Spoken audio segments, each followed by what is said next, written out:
I'd now like to introduce Craig Heiner, the Managing Director of North East Water. Craig holds a Bachelor of Business in Accounting, a Master of Business Administration in Economic Analysis, and a Diploma of Education. Craig was appointed as Managing Director of North East Water in 2008. He has a broad background and a passion for the water sector and has overseen North East Water's first strategic steps in meeting the challenge of climate change. And North East Water have been a major supporter and sponsor of this event, and thank you to the staff and directors who are here. It's really much appreciated. Working in a sector most directly impacted by climate change, as well as a sector from which human communities expect the most in terms of underpinning their resilience, Craig provides a unique perspective on the communities North East Water serves and how best to motivate their curiosity to explore the climate change conversation. Please welcome Craig Heiner, Managing Director of North East Water. Thanks for the introduction. North East Water is enormously proud to be involved in these types of conversations and very much privileged to join your conversation in this space. I think one of the things we were really conscious of in first starting to put our thinking towards climate change was not to rush in and to actually sit back and learn and do some thinking before we got too excited about any particular projects. And in those conversations, a couple of interesting things came out. One of the board workshops in the space was saying, recognising that if you're part of the problem, you need to be part of the solution. And as a water sector, we are very large users of energy and very large emitters of greenhouse gases. So I guess one of the early planks of our commitment in this space is being part of the solution, recognising that we're part of the problem. Related to that is our customers have no idea how energy intensive our services are. So when this comes out of the tap, most people think it's the exact same water that fell out of the sky a couple of days ago and have no visible link to how much energy is involved in providing that service.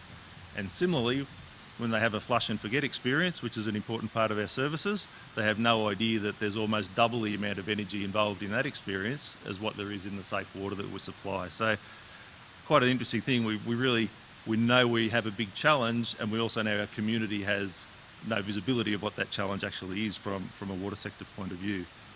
Another really interesting thing was when after Paris, there was this great publication put out called the Blue Book.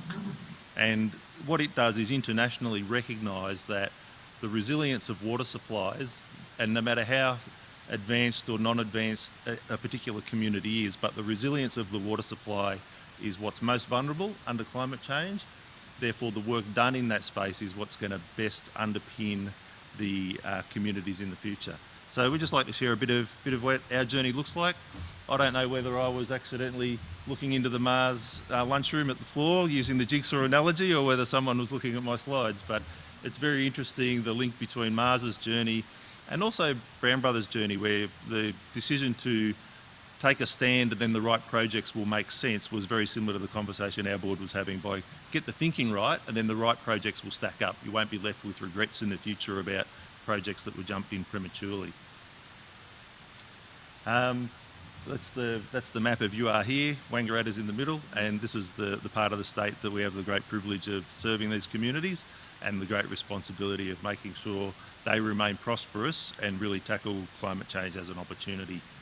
Just to step into what our thinking looks like at the moment, I'm going to ask you to not look at the right-hand side of the slide, which is almost impossible because the human brain then says, what's so good about the right-hand side of the slide that he doesn't want us to look at it?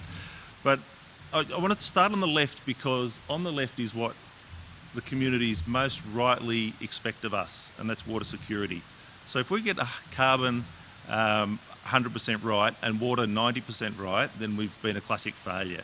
So first and foremost, we have to have the resilience of our communities supported by water security and water quality. And as we're experiencing as the climate changes, is it's not just about the rain gauge, hence the diagram looks at not just the primary responsibility of maintaining the resilience of the water, but also recognising that the threats through fires, floods, heat waves and storms is also getting amplified. So it's not just the same old challenge with less rain, it's the same old challenge with potentially less rain and a whole lot more volatility in the climate experience.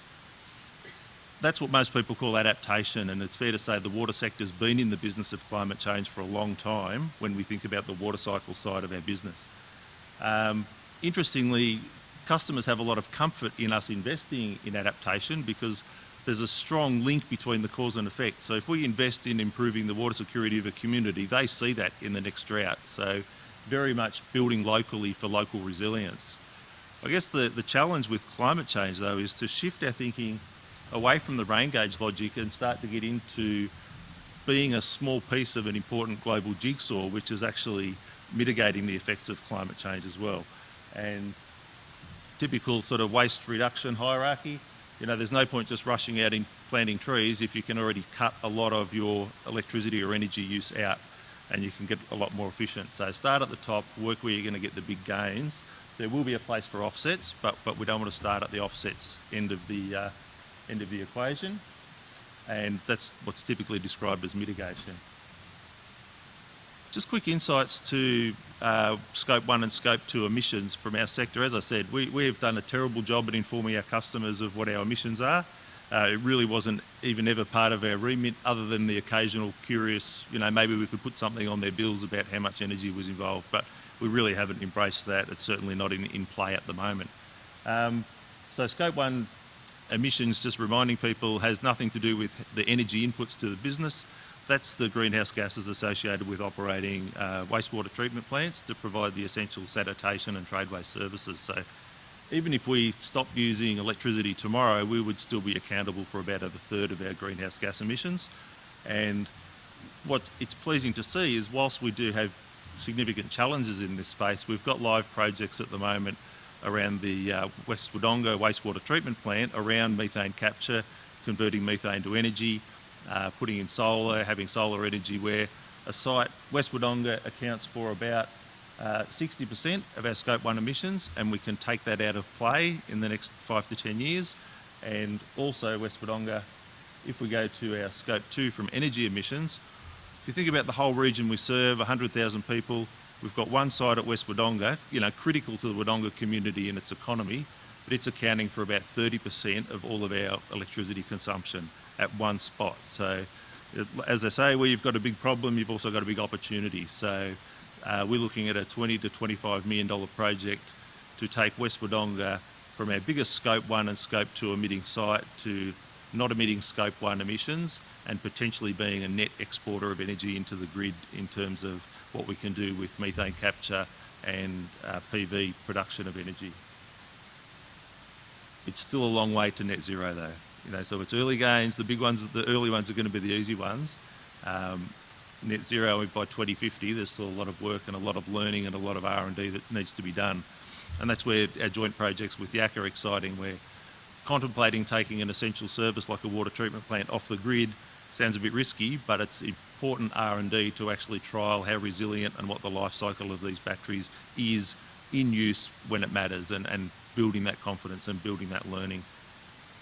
I guess the next phase I want to talk about is what's been central to the change in our thinking. And as I said, we've been working for decades underpinning the water security of our communities, really working on the left-hand side of the diagram, saying, you know, we're pretty comfortable that we're good at the water cycle. We are complete novices when it comes to the carbon cycle. You know, we didn't, in the first instance of sort of developing up this thinking, we were even wondering, what is it on the right-hand side of the diagram? Like, what's missing from our thinking? And people much smarter than me said, it's obvious, it's the carbon cycle. It's exactly the same as the water cycle. We just need to focus our attention to that side of the equation and support our mitigation activities. And then, as per the introduction, I'm the furthest thing you could possibly get from a climate scientist. So as an accountant, I had to have people explain sort of this whole carbon thing to me really basically. And one of my light bulb moments, well, actually I shouldn't say light bulb moment because that would involve another emission. One of those flash of lights, let's say, was when one of my colleagues said, you can't actually get rid of carbon. Like, you can't make it go away. And I went, oh, keep explaining, I don't get it. He goes, well, it's always there. It's either on the surface of the earth, below the surface of the earth, or in the atmosphere. And that's when what we've done to the carbon cycle starts to make sense to me. if we've taken lots of carbon off the surface of the earth and chopped it down and presumably burnt most of it, and that's ended up in the atmosphere, and then our thirst for industry and transport, etc., has continued to drive this, dig stuff up from further below the earth's surface and burn that as well. If the carbon can't go anywhere and there's not the same sink on earth for it to go back into, it's got to be sitting in the atmosphere. And I've gone, right, you've got me now. Like, even as a sort of farm boy that did accounting, I go, right, I get it. There's probably something wrong. Even if I'm sort of, even if you're on the Trump end of the spectrum, you could probably go, there's probably something not quite right about the carbon cycle. It's probably not still in balance, in contrast to the water cycle, which, once again, you can't really make the water go away. You can just shift where it is and where it sits and compromise the quality of it. So this was a bit of a light bulb moment for us that said, yep, the carbon cycle probably has something wrong with it. Most of that is human intervened, and we can either do something about it or not do something about it. I guess the other little realisation in this process was, I guess historically, we've thought about the daily weather experience as being representative of the water cycle, rather than recognising that the daily weather experience we have is actually at the intersection of the carbon cycle and the water cycle. And I think that then starts to change the way we think about where action is required. It's a different concept. It's not the way the climate scientists explain it. It's probably actually technically wrong, but I think to the layperson in the street, if we conceptualise the weather as both a carbon experience and a water cycle experience, we've got a better chance of getting our communities on board with what we know needs doing. So I guess that's a good segue to part of the challenges that we're still trying to work through as a business. You can have lots of views about the merit or lack thereof of government leadership, but I think most enduring change is actually community-led, and that's why we're passionate supporters of forums like this, where the community is actually leading the change. I guess the challenge I would lay down to the climate scientist group is, are we actually providing compelling leadership for our communities, or are we just telling them about climate science? And I'd contend that there's a difference. The big wondering I have in that space is, it's not that long ago when putting the hose on the veggie patch overnight was the norm. And if you forgot to turn it off in the morning, you still weren't that stressed about it. So we've taken a community on an enormously powerful journey on a water conservation challenge. And what we're wondering about and working through is how do we actually manage that, or how do we be part of, or how do we help lead that same process from having a community that's as passionate about carbon conservation as they are about water conservation. And I'm not talking about the people in this room. It's easy to have a dialogue with the people that are converted. We've got to think about the people that are either in complete denial or complete indifference. That's our target market for affecting social change, and it's worked for water conservation. People that don't have an environmental cell in their body are committed to water conservation. So there's something different. It's not just a pull to the environment, and it's not just a pull to do the right thing. There's more to it, and I think that's part of our responsibility, is to think through that and start to unpack what is going to make a difference and what's actually going to stick in our communities' minds. So part of this conversation and a little bit deeper thinking on it, we've also put together as a 4-minute little grab on YouTube, which is, once again, just trying to that teaser into the community to try and say, how many people can we actually hook into having a different conversation about climate change than what's been had historically? Thank you.